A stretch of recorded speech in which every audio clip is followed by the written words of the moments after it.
So meet Sui Park, the instigator of the hashtag #CancelColbert. And she's quite clear about one thing, that she's never claimed to be an educator. And I've never claimed to be like an educator. I'm an activist, and I think... However, when she was sending a question to President Obama, she obviously felt that hashtag activist might sound, well, kind of pathetic. I wonder if there's a way that she could make her sound more important. Hi, I'm Sui Park, and I'm from Chicago, Illinois. A month ago, I started the hashtag #NotYourAsianSidekick that sparked a global conversation for and by Asian American women. I'm an activist, an educator, and a writer. Oh, that's just epic. And I've never claimed to be like an educator. I'm an activist, an educator, and a writer. So Sui is one of those precious social justice warrior flowers, always so hair-triggered to be outraged at the most trivial of things, and always so rational. And not just shift it to another group, is that we need to understand how genocide and slavery and Orientalism all work together to uphold white supremacy.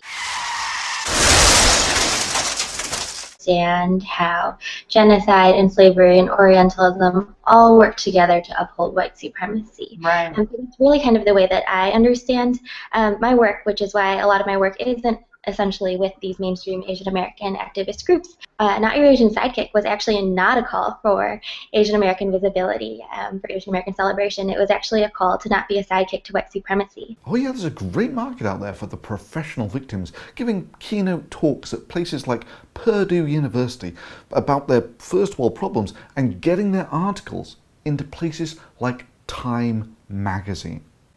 But I'll come to those shortly. Her principal role in this was a keyboard social justice warrior, revolutionizing the world one Me Too keystroke at a time. She's best known for being the instigator of the hashtag #CancelColbert, and she really believes in this online activism stuff, making a difference, as can be seen in this tweet here of yawn, another online petition about me. Yes, it's clear that she thinks that this hashtag activism about first world problems can change the world, as long as the online activism isn't about her racism or sexism or whatever. But yes, Sui, claiming that people cannot understand things based solely on their skin colour or their sex is what we call racism and sexism. Especially as a white man, I don't expect you to be able to understand what people of color are actually saying. So understand, Sui, that when you look in a mirror, that the person looking back at you is what a sexist and a racist looks like. And then you've got to follow that up with a expert, petulant and dishonest display. You just called my opinion stupid. That's incredibly unproductive, and I don't think I'm going to enact the labor of having to explain to you why that's incredibly offensive and patronizing. Explain. I just told you I wouldn't enact that labor. Okay, thanks for being with us, Sui. Where she reports this interview, where she said that the interviewer couldn't understand things because of his skin colour and his gender, like this. In case anyone thought I was censoring Colbert, please know that I was just talked down to, muted and silenced by Josh Zepps at Huffington Post Live. To which Zepps actually told it like it actually happened. Ah, the righteousness of professional umbrage takers. Sui Park wasn't muted or silenced. I invited her to explain herself, and she declined. At which point Sui really threw her toys out of the pram and just took the high road with "You are so pathetic" at Josh Zepps. But in case you were wondering what silencing tactics actually look like, just see how feminists deal with an opposing viewpoint. It's my hope that as a result of my talk, a few of you may decide to, okay, you know, it's the signature of a totalitarian ideology to attempt to quash dissent. So every time you interrupt, you're merely showing your repressive tendencies. You're not showing anything about your virtue. Okay, let's forget it. So you think this is a victory? Yeah, why are you so frightened of hearing an opinion different from your own? And you'll be happy to know that Anita Sarkeesian popped up to suggest that the backlash was nothing to do with the stupidity of what she said or the racism or the sexist things that she said. No, it was entirely because she was a woman. Oh, professional victims of the world unite. Interestingly, the article she links to describes the above interview like this. Her treatment on Huffington Post Live by Josh Zepps illustrates how the mainstream media decorously could not restrain the impulse to publicly punish and shame a disobedient woman of colour. However, other than the article being hilariously over the top, it is linked to a screenshot of a petition, which looks curiously like a White House petition. And the curious thing is, though, I can find no such petition on the White House, and my suspicions are further aroused by the fact that by the time this very low resolution screenshot was taken, only one person had signed the petition. I mean, let's be real, a natural next phase in the lifestyle of these professional victims, if they can't actually get a real threat narrative going, is just going to be to invent one wholesale. However, even if the petition was 100% legit, let's just remind ourselves of some of the other online petitions of the White House, like for Obama to do the hokey pokey or for the US government to build a Death Star. The latter receiving some 30,000 signatures and actually got an official and very funny response. But oh noes, when there's a petition with just one signature to deport Sui Park and remove her First Amendment rights, this is actually a real threat against women, and that it's therefore entirely reasonable for these professional victims to lose their shit. Now, to a degree, she may have a point about this hashtag activism changing the world, but probably not in the way that she thinks. In this interview here, this is the pertinent bit. Priority. Wow. And it's so funny because I feel like there's this new change happening with new media where social groups that haven't necessarily had a voice ever before now have these platforms. Yes, giving a voice to affluent middle-class women in their 20s still living with their moms. 1 second. My mom just came home. Who need something to be neurotic about so they can tweet about their therapy and how they're soon to be getting a therapy animal. Oh my God, really? She's getting a therapy animal and she has the gall to call anyone else privileged. I mean, I can see the architects on the internet now gently sobbing in a moody basement somewhere. We invented the internet to make society a better place through communication of information. We never, in our most hideous nightmares, thought it would be used by the most whiny and self-righteous losers on the planet to unite in the mother of all outraged about nothing pity parties. We just didn't know. But occasionally these whiners do hit the big time. Well, for 15 or so minutes anyway. But for all of the wrong reasons. For instance, Sui Park got her opinion into Time magazine.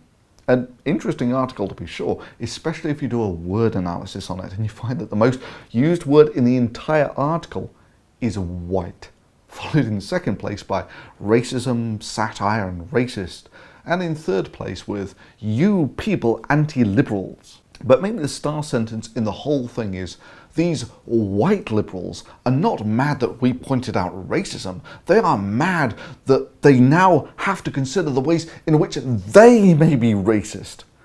Oh, sweet monument to passive-aggressive irony, berating people for being racist in the very sentence where you are judging people solely on their skin colour. Seriously, just Google cancel Colbert or Sui Park and you'll get pages and pages of this stuff. The amazing thing is, though, that it gets as much support as it does with these utterly vacuous arguments. Now let me just say, for those people with no discernible skill or talent, for them, playing the professional victim is probably the best option they have available to them. In that the people who really aren't paying that much attention, to them all they see is someone saying that I'm being victimized by an evil majority. And these folks immediately put it into the David versus Goliath category and root for the underdog. Thankfully, it's not a long-term winning strategy, and as time goes on, it becomes clearer and clearer that this is actually more the boy who cried wolf, or maybe more aptly, the professional victim who cried sexism and racism over their first world problems. And yeah, sure, all of this does wonders for the credibility of real victims of sexism and racism.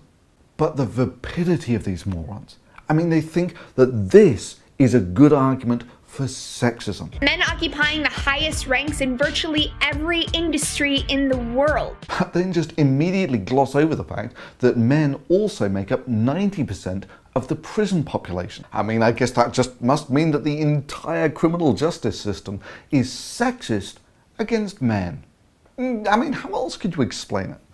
Yes, these are exactly the sorts of sexual partitionings you would expect in a fair but sexually dimorphic species. That is, if you want to claim sexism, you've got to demonstrate sexism. And no matter how many times you bounce up and down and say, look, there's inequality of outcome, that simply doesn't cut it as evidence of sexism. Because in a sexually dimorphic species, even when there is equality of opportunity, you do not necessarily expect equality of outcome. Or the vacuous nature of Sui Park claiming that everyone else is privileged. I mean, can you imagine her outrage if she was told to check her yellow privilege because Asians are universally the best paid demographic in America? And actually, yes, they are, earning on average twice as much as blacks. Maybe you need a new hashtag, Sui. So maybe something along the lines of your better paid Asian sidekick, especially when you're talking about privilege with a backdrop of immensely well-stacked fine china teacups. But fundamentally, yes, saying check your yellow woman privilege is dismissive and racist for exactly the same reasons that this is dismissive and racist. Especially as a white man, I don't expect you to be able to understand what people of color are actually saying. Now let me say this in plain language so there can be absolutely no ambiguity. Sui Park is not only a racist and a sexist, I think we've covered that already, but also a world-class hypocrite.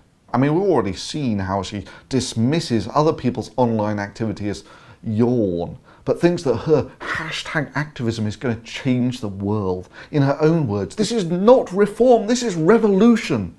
Oh, sweet mother of delusion of grandeur. But back to the hypocrisy. You will remember her outrage when someone just called her opinion stupid. No one's minimalizing your experiences. No one's minimalizing your right to have an opinion. It's just a stupid opinion. I mean, it's a misunderstanding of what You satire just called is. my opinion It's a misunderstanding of what irony is. stupid. You just called my opinion stupid. That's incredibly unproductive. And I don't think I'm going to enact the labor of having to explain to you why that's incredibly offensive and patronizing. Yes, that's incredibly patronizing and offensive to call someone's opinion stupid. It's demeaning and so forth. Unless, of course, you're Sui Park, then it's perfectly acceptable for you to call other people's questions stupid. When white men ask me stupid questions, I zap them into trolls and put them in my garden. Sui, tell us what you think of that argument. You just called my opinion stupid. That's incredibly unproductive. And I don't think I'm going to enact the labor of having to explain to you why that's incredibly offensive and patronizing. But for me, the one that sealed the deal that she's just formally unplugged from reality was in her interview with Salon. And it went like this. Interviewer, what do you think is the best way to work with white people to get them on our side? Sui, I don't want them on our side. You don't want them on your side? This is not reform, this is revolution. I'm not quite sure what you've got in mind here, Sui. A society free of racism where absolutely everyone is equal, apart from the white people. Really, when you were giving that keynote talk at Purdue University at the Conference on Diversity. I'm an activist, an educator, and a writer, and this spring I'll be traveling to all different colleges in the US to connect with students. I'm just curious, did you hang a sign outside saying, whites not welcome? I think that base building and dialogue are necessary in continuing to build an inclusive movement. But this one really knocks the whole thing out of the ballpark in that she's on a whole new level of batshit crazy. Yes, because I think it's important. A lot of white America and so-called liberal people of colour, along with conservatives, ask, do I understand context? And that's part of wanting to completely humanise the oppressor. To see the white man as always reasonable, always pure, always deliberate, always complex, and always innocent. And to see the woman of colour as literal. Holy crap, woman, what planet are you on? Always see the white man as reasonable. Tide goes in, tide goes out. Never a miscommunication. You can't explain that. always see the white man as reasonable. I know the human being and fish can coexist peacefully. Always pure, always innocent. It appears that there were not weapons of mass destruction there. You said you knew where they were. I did not. We know where they are. They're in the area around Tikrit and Baghdad and... What planet are you on? Here on planet Earth, we judge arguments based on their merits, and we call those who judge arguments based on skin colour racists. Because it's a stupid way of judging if an argument is valid or not. Nor do we judge arguments on privilege. Because they live in white privilege. Yeah. And they live like so deeply in white privilege that they can't get their asses out of it. This woman is a billionaire. She's as privileged as they come. But bizarrely, when she does something stupid, outrageously stupid, we don't judge her actions based on the fact that she's a woman. Or that she's rich and privileged and entitled. We judge her actions based on their merits, or in this case, the lack of them. When I was growing up, I was called bossy. Yes, I was called bossy when I was a kid, and now I'm a billionaire and one of the most powerful women in the world. So let's get more women involved in leadership by banning the word bossy. And this man is a billionaire and as privileged and white as they come. But according to Suey, we must regard the white man as always reasonable, always pure, always deliberate, always complex, always innocent. Bullshit! If he claims that vaccines cause autism, then his opinions are moronic. You just called my opinion stupid. Sure, Suey, and I don't say that because he's white, or a man, or a privileged billionaire. I say it because his arguments are demonstrably wrong. And only morons and social justice warriors would base an argument's validity, well, lack of it, on whether someone is poor or privileged. That is, only a moron would dismiss someone's opinion simply by saying, check your privilege, because it's a matter of supreme irrelevance to the validity of an argument. Just like saying someone's skin colour, or if you have girl parts or boy parts, is a matter of supreme irrelevance to the validity of an argument.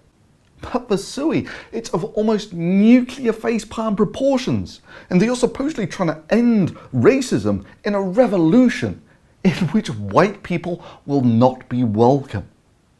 Oh, and hashtag nuclear facepalm.